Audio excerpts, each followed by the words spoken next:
Oke, halo Brodi semua yang ada di rumah atau di studio. Perkenalkan, nama gue Bimo Gustio yang akan menemani acara Ruang Santai Milenial kali ini. Nah, teman-teman semua, Ruang Santai Milenial kali ini akan mengangkat sebuah topik yang lagi happening banget di kalangan para milenial. Untuk lebih jelasnya, mari kita saksikan VT berikut ini.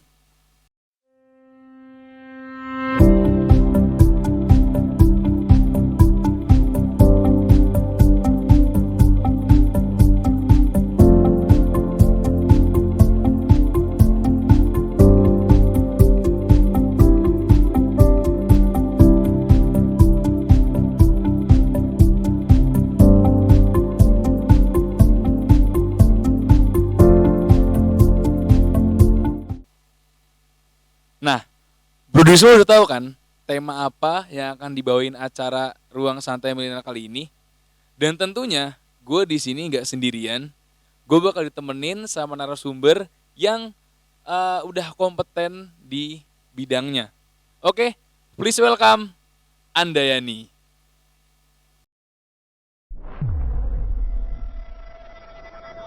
Selamat datang teman-teman semuanya di Ruang Santai Milenial. Halo sobat milenial semua, pada kesempatan kali ini kita akan menyaksikan talkshow investasi bertajuk Millennial to be Millionaire yang pastinya akan dihadiri bintang tamu yang sangat menarik. Perempuan asal Kendal yang sangat cantik ini bernama Andayani Rani. Untuk mengetahui dirinya lebih dalam, kita saksikan video profil berikut ini. Halo, salam kenal teman-teman. Perkenalkan, nama aku Andayani Surani Putri. Biasa dipanggil Anda. Aku dari Prodi Analis Keuangan kelas KO3B. Untuk kesibukan saat ini, aku hobi dalam menulis artikel di blog aku andayanirani.com. Selain itu, aku juga aktif di salah satu organisasi kelompok studi pasar modal Capital Market Communities atau CMC di Politeknik Negeri Semarang.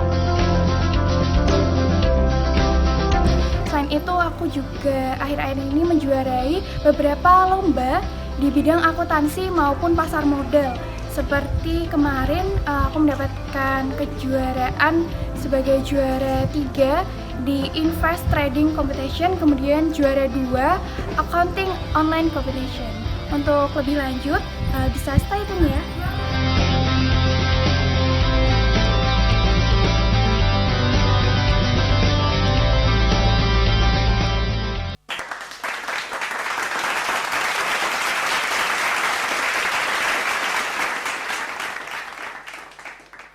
Oke, Kak Anda ya. Iya, panggilannya Gimana Anda. kabarnya Kak Anda sekarang? Alhamdulillah baik. Kalau Mas Bimo gimana nih kabarnya? Alhamdulillah baik juga, karena pengen ketemu Kak Anda juga kan, jadi harus baik. Nah, gimana tadi Kak perjalanan mau ke sini? Macet kah atau lancar? Alhamdulillah lancar. Kan lewat Pantura nih dari Kendal Tembalang. Biasanya emang macet sih, tapi kebetulan tadi jalannya udah lumayan baik jadi lancar. Lancar. Jadi buat para pemirsa di rumah, kan harus stay tune karena Kak Anda nih dari rumah gak ngekos, langsung ke sini buat mengedukasi kita semua seputar tentang investasi. Nah, Kak, tadi kan kita udah nonton profil Kakak ya sebelumnya. Itu disebutin Kakak itu salah satu runner up di Trading Invest Competition 2021. Ya kan? Iya. Itu bisa diceritain nggak Kak? Lombanya seperti apa? Terus persiapannya selama apa? Kayak gitu. Oke.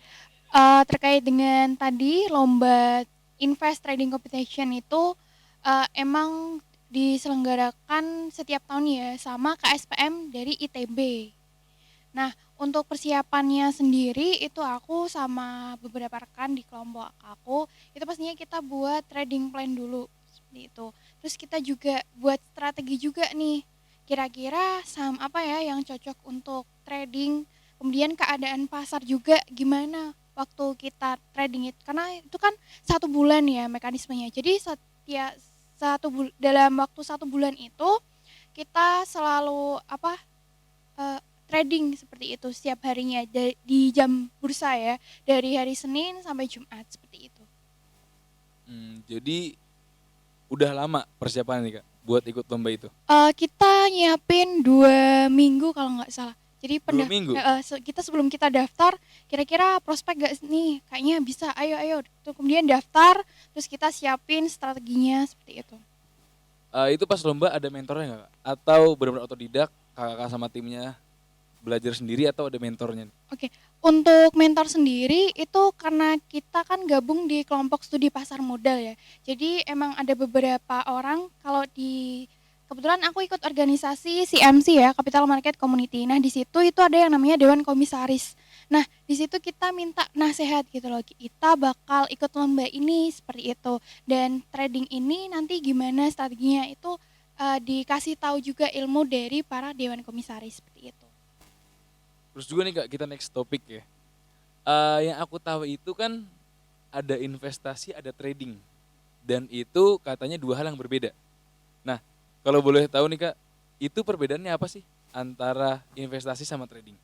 Oke, ini pertanyaan yang cukup banyak banget ditanyain sama teman-teman sekalian. Kalau bicara terkait dengan investasi sama trading, itu perbedaannya ada di jangka waktunya. Nah, kalau misalnya trading itu biasanya dilakukan di waktu yang cukup cepat seperti itu.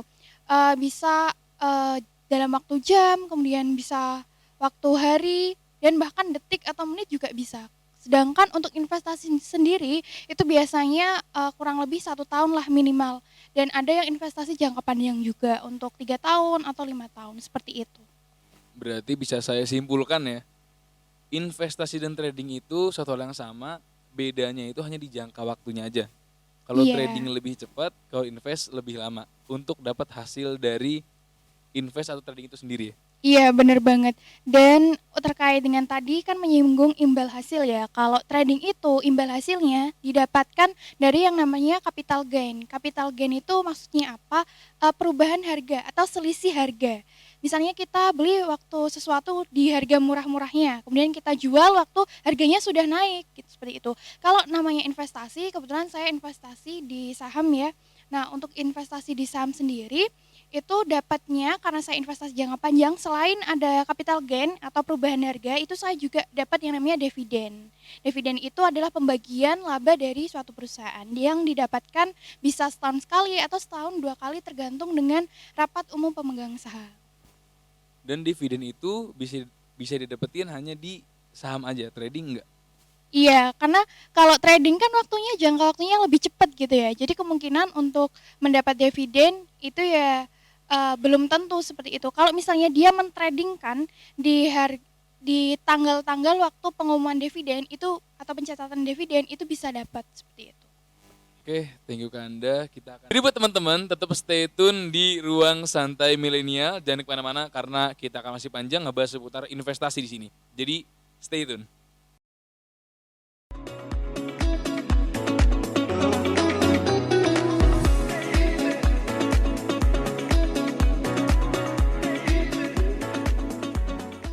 Oke, balik lagi bersama gue Bima Gustio di sini dan juga Kak Anda. Langsung aja, sebelum ini kan kita kan bahas seputar investasi ya Kak ya. Iya, benar banget. Nah, gimana sih Kak cara Kakak buat masuk ke dunia investasi nih? Awalnya sampai ke sekarang ini. Oke, berarti ini cerita awal mulanya banget gitu ya. Sebenarnya aku sendiri itu tertarik investasi itu karena salah satu teman aku itu udah mulai investasi lebih dulu gitu.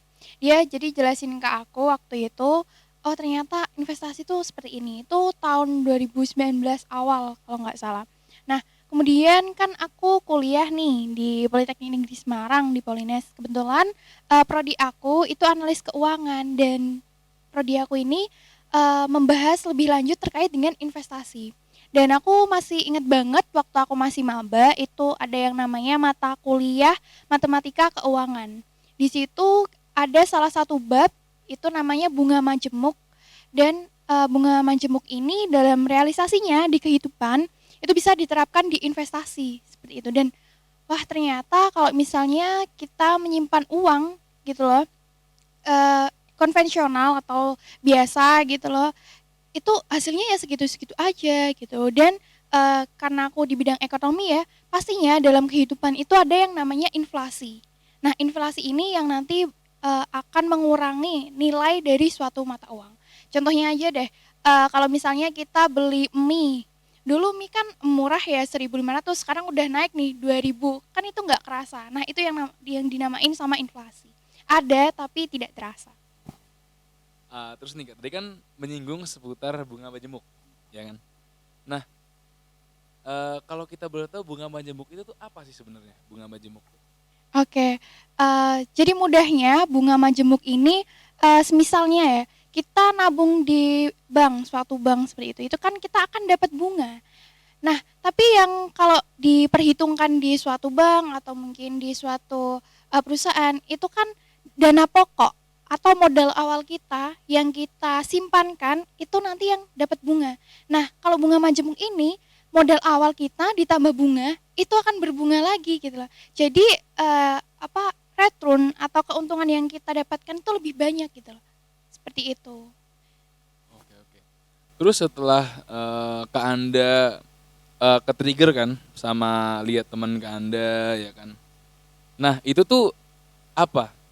Tahap awal yang Kak Anda lakukan tuh apa? Setelah tahu kan, pasti kan kayak setelah tahu kayak eh harus ngapain sih awalnya. Nah, itu tuh Kak Anda tuh ngapain tuh awalnya? Oke, yang pasti, awalnya itu dulu banget karena aku masih awam kan. Kalau misalnya kita, dengerin penjelasan dari orang, oh iya, udah ada ketertarikan. Dan dari ketertarikan itu aku nyoba untuk, belajar lebih lanjut. Dan tipe belajar aku itu learning by doing. Jadi aku juga belajar ilmunya, aku cari ilmunya, gimana sih mekanisme, dulu itu pertama kali aku investasi, aku inget banget itu di instrumen reksadana dulu, seperti itu. Di reksadana aku pelajarin gimana mekanisme investasi di sana, gimana cara kita mendapatkan keuntungan, dan apa saja kerugian yang bisa aku tanggung semisal aku investasi di reksadana. Nah setelah aku belajar itu tentunya harus ada praktek.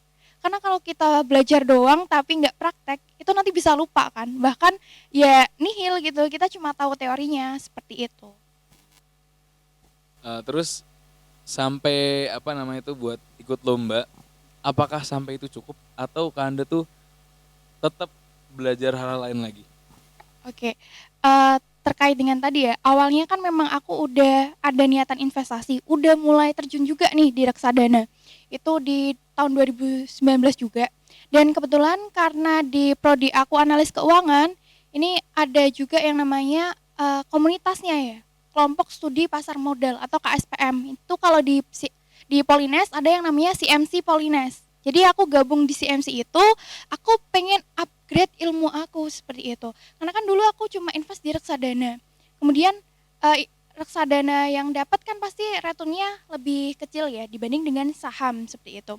Karena resikonya juga lebih kecil dibanding saham. Nah, aku pengen upgrade ilmu aku dengan cara belajar di komunitas aku seperti itu. Nah, dari belajar aku komunitas itu, tentunya aku juga terapin nih ilmunya gimana, dengan cara membuka open account saham gitu. Ibaratnya kalau kita bisa dibilang mau belanjalah di marketplace, pasti kan kita harus daftar dulu. Sama kalau misalnya kita mau investasi, mau baik itu di reksadana maupun saham, kita harus buka akun dulu di sana. Nanti ada yang namanya nama akunnya kita, kemudian juga dibutuhkan misalnya dana tabungan. Dana tabungan itu untuk uang yang kita return, keuntungan yang kita dapat itu nanti akan ditransfer di sana. Itu kan pengalaman Kak Anda sendiri nih. Nah, kalau bagi orang-orang awam nih, kayak saya ya, pengen terjun ke dunia investasi trading dan teman-temannya, itu hal apa yang harus saya lakukan saat pertama kali ingin terjun? Oke, ngomongin tentang langkah-langkah atau cara nih ya. Terkait dengan cara itu kita harus ngenalin diri kita sendiri. Maksudnya gimana? Setiap orang tentu punya modal yang beda-beda. Modal ini tentunya ada modal uang, modal keilmuan juga, dan kesiapan kita untuk menanggung suatu resiko. Misal modal setiap individu kan pastinya berbeda ya. Ada yang dimodalin dari uang sakunya orang tua investasinya, ada yang dia udah bekerja gitu kan, dia udah dapat uang sendiri, udah dapat income sendiri. Nah, selain dari modal, kita harus mempersiapkan mental kita atau mindset kita juga. Kalau misalnya kita menginvestasikan uang kita di instrumen sesuatu, pasti kita akan dapat imbal hasil. Nah, dari imbal hasil tersebut pastinya ada resiko. Karena hukum investasi ya, ada high risk, high return gitu loh. Kalau kita mau untung tinggi, ya kita harus siap untuk menanggung resiko yang tinggi juga. Seperti itu. Jadi tentang kesiapan dan juga praktek. Terus ya Kak ya, kalau boleh di-share dong Kak tempat belajar Kakak untuk investasi dan trading tuh di mana sih Kak tempat belajar? Oke, baik. Terkait dengan belajar ya, pastinya setiap orang tuh punya gaya belajar yang beda-beda. Kalau yang utama itu pasti dari buku gitu loh, sumber referensi. Cuman kalau kita cuma tahu teori aja, itu kayaknya masih minim gitu kan. Oke, kita tahu teorinya, ternyata gini-gini. Terus yang pastinya kita harus praktek.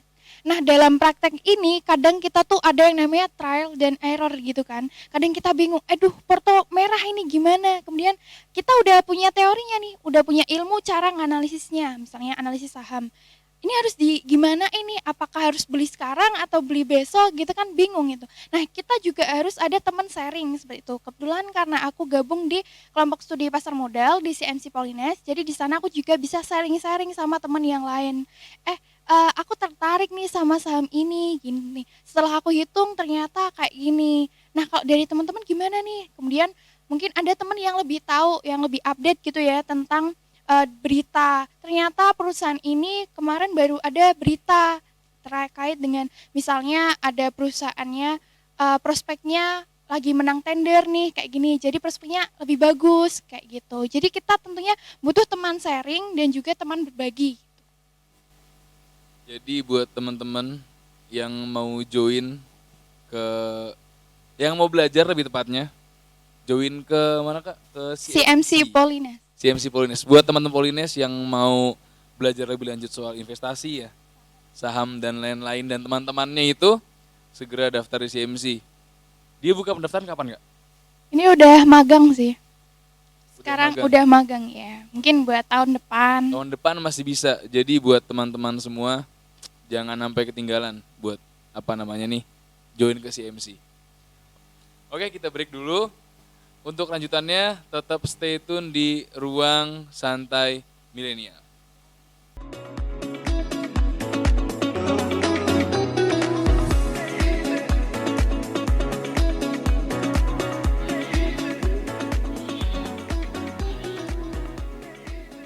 Oke, baik lagi sama gue di sini Bim Gustio dan juga Kak Anda.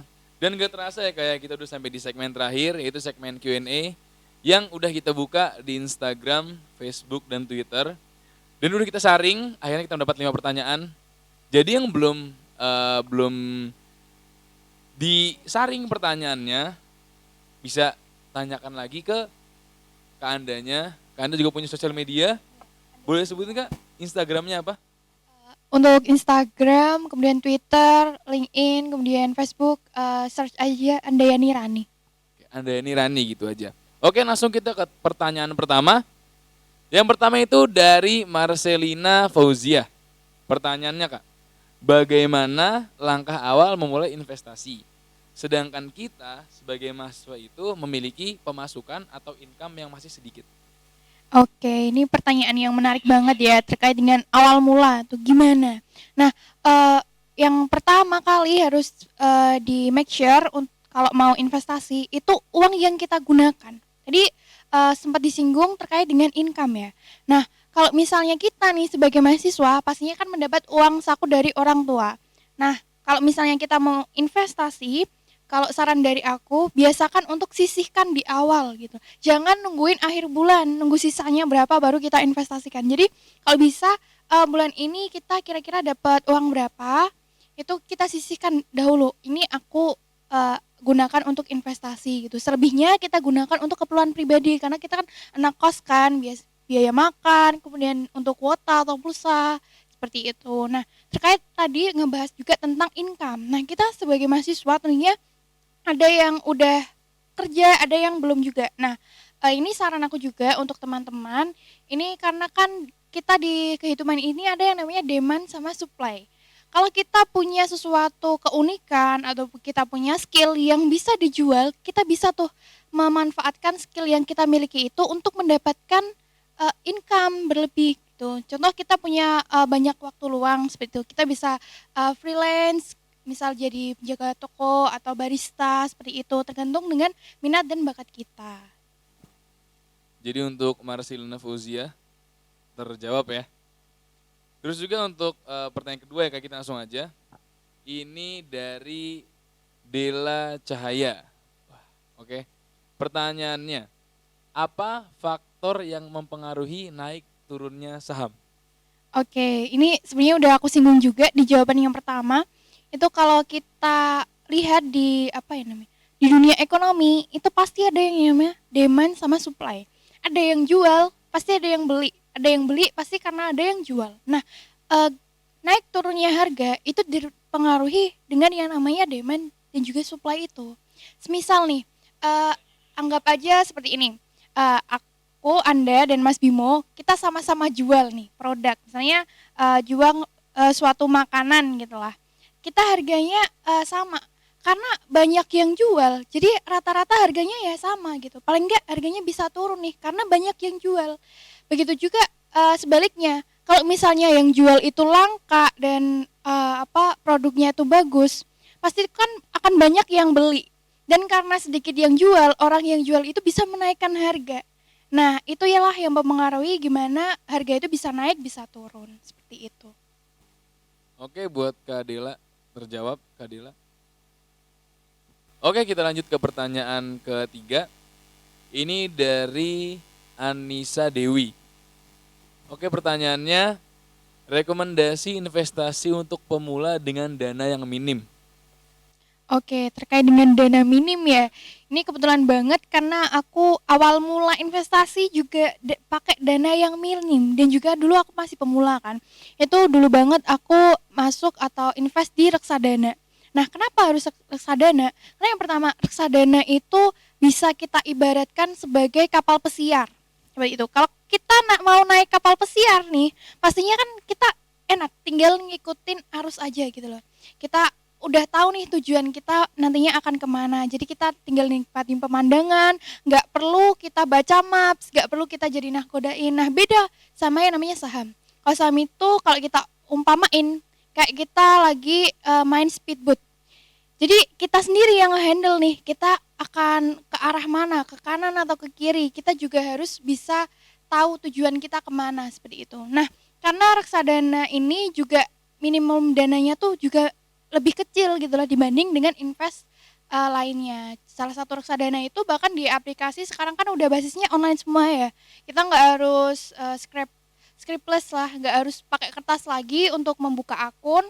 Itu minimal dananya Rp20.000 aja kita udah bisa berinvestasi ke reksadana. Jadi buat Mbak Andeo tuh, Anissa Dewi, reksadana, jalan yang paling mudah untuk income minim. Oke, pertanyaan keempat. Dari Joy. Ini kayaknya orangnya enjoy parah. Jadi pertanyaannya, jika kita dalam posisi rugi, apa yang harus kita lakuin? Apa yang harus kita lakukan kalau kita lagi rugi? Oke, kalau terkait dengan rugi nih ya, kita memposisikan diri sebagai investor yang panik. Gimana nih? Aduh, kok minus portofolio saya gitu. Nah, kembali lagi sebelum kita investasi, perlu yang adanya namanya invest plan. Maksudnya invest plan itu seperti apa? Yang sudah saya singgung di awal, nanti kita harus tahu nih, kalau misalnya kita terjun di suatu investasi, kita akan keluar waktu harganya kapan? Atau berapa tahun lagi? Seperti itu. Tergantung dengan planning kita di awal, seperti itu. Kalau misalnya dari itu tadi penanya itu ingin investasi jangka panjang. Nah, ya nggak perlu panik karena kita kan nggak mau jual sekarang nih meskipun portofolio merah atau masih rugi karena kita masih jangka panjang gitu loh. Kita nggak mau jual sekarang. Nah, kalaupun kita masih mau jual sekarang, nah kita juga harus tahu batas mana minimal untuk kita bisa menanggung rugi. Misalnya, aduh, aku kalau rugi sampai 50% ini nggak kuat, atau misal udah 10% rugi aku nggak kuat gitu. Kita juga harus cepet-cepet jual kayak gitu. Kenapa? Karena ya tadi invest plan kita di awal itu kita harus ngejual atau rugi yang bisa atau sanggup ditanggung itu berapa persen, seperti itu. Jadi semua tuh kembali ke ini ya, trading plan atau Iya. invest plan itu. Kita mau take profit di berapa, kita mau cut loss di berapa. Kayak gitu kawan. Nah oke, pertanyaan selanjutnya. Ini dari Mbak Putri. Pertanyaannya, aplikasi yang digunakan untuk membeli saham yang aman. Oke, sebenarnya untuk saat ini ya banyak banget aplikasi yang berbasis online ya, karena kita sekarang kan udah aplikasi semua nih bentuknya. Itu udah banyak banget. Ada yang namanya Ajaib. Kalau di Ajaib itu kita bisa investasi di reksadana, bisa juga di saham. Kemudian ada yang namanya iPod, ada Mirai Sekuritas. Pokoknya kemudian ada juga Profit Anywhere. Bibit. Bibit. Kalau bibit itu khusus di reksadana aja, kalau saham nggak bisa. Nah, kita juga harus tahu nih, karena biasanya kalau setiap sekuritas itu pasti nerbitin aplikasi seperti itu. Nah, untuk memilih sekuritasnya itu kita juga harus tahu nih, karena kan ada yang namanya fee jual, fee beli seperti itu. Nah, kita harus sesuaikan lagi mana yang cocok untuk kita. Kemudian kalau kita berbicara terkait dengan sekuritas, pasti ada pelayanannya seperti itu. Kira-kira kalau aku di aplikasi ini cocok nggak ya, atau aplikasinya sering trouble nggak ya, atau aplikasinya nyaman di mata nggak ya, kayak gitu. Itu bisa dijadiin referensi beberapa aplikasi yang telah saya sebutkan. Berarti ini ya, apa itu relatif ya? Iya, benar banget. Tinggal kita lihat sekuritasnya aman atau enggak, sama dari interface-nya kita nyaman apa enggak. Mungkin dari situ. Oke, untuk pertanyaan udah cukup ya, udah cukup. Terus nih Kak, mungkin nih terakhir ya. Tips and trick dong dari Kakak buat kita yang orang-orang awam, buat saya khususnya ya, karena saya juga pengen ya. Itu bagaimana cara menentukan perusahaan-perusahaan mana atau bagian-bagian mana, saham yang mana yang bakal menghasilkan profit yang lumayan tinggi. Oke, berarti ini terkait dengan tips and trick. Kalau kita ngomongin investasi di saham, itu ada yang namanya analisis teknikal sama analisis fundamental. Kalau kita mau tahu harga dari sebuah perusahaan itu wajar atau enggak, mahal atau enggak, kita pakai analisis fundamental. Dengan cara apa? Dengan cara membaca laporan keuangan. Kira-kira kondisi laporan keuangannya gimana ya?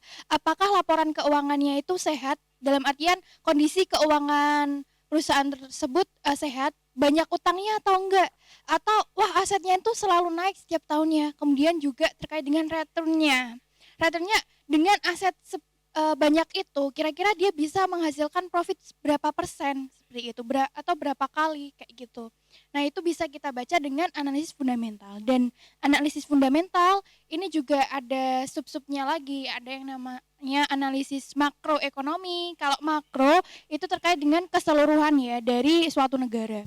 Contohnya tuh ada inflasi, ada suku bunga, kemudian ada IHSG, kemudian ada nilai tukar juga kan berpengaruh.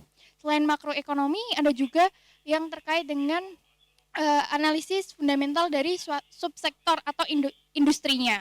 Misal nih di saat pandemi kemarin, mana nih sektor-sektor apa aja yang naik gitu loh. Misalnya terkait dengan sektor konsumsi ya, karena kita kan selalu mau nggak mau makanan itu merupakan kebutuhan pokok gitu. Sektor mana aja yang terpengaruh nih di pandemi, terpengaruh positif maupun negatif seperti itu. Kemudian selanjutnya baru kita analisis dari perusahaannya. Di sektor-sektor tersebut itu ada perusahaan apa aja sih. Nah, kalau misalnya kita udah tahu nih, udah kenal perusahaan-perusahaannya, baru kita bisa analisis fundamental dari laporan keuangan yang telah saya sebutkan tadi. Terus kalau yang teknikal gimana tuh? Nah, ini menariknya ya. Jadi terkait dengan analisis ini bisa saling melengkapi gitu. Kita bisa tahu dari sebuah perusahaan tersebut nilai sahamnya tuh wajar atau enggak, atau murah atau enggak, atau mahal gitu ya. Kalau misalnya kita udah nemu nih suatu perusahaan yang harganya murah, kita tinggal cari aja titik entry atau titik masuknya atau titik belinya kita tuh saat kapan. Nah, ini bisa kita lakukan dengan analisis teknikal seperti itu. Nah, ini di analisis teknikal itu juga banyak banget analisis yang bisa kita gunakan. Ada MACD, ada MA juga. Tergantung dengan preferensi masing-masing individu. Oke, kesimpulannya Kak, dari awal kita acara di sini, ya kan kita ngobrol-ngobrol sampai sekarang, yang bisa saya ambil itu untuk investasi itu tidak mudah. Kita harus bisa analisis fundamental atau teknikal, dan juga kita untuk belajar itu pun nggak bisa hanya teori, pasti butuh praktek juga. Jadi buat anak-anak yang ada di Semarang atau khususnya Tembalang, bisa langsung main aja ke base campnya CMC, itu ada di Polines di gedung akuntansi lantai 1. Jadi buat teman-teman yang berminat langsung aja, jangan pakai lama.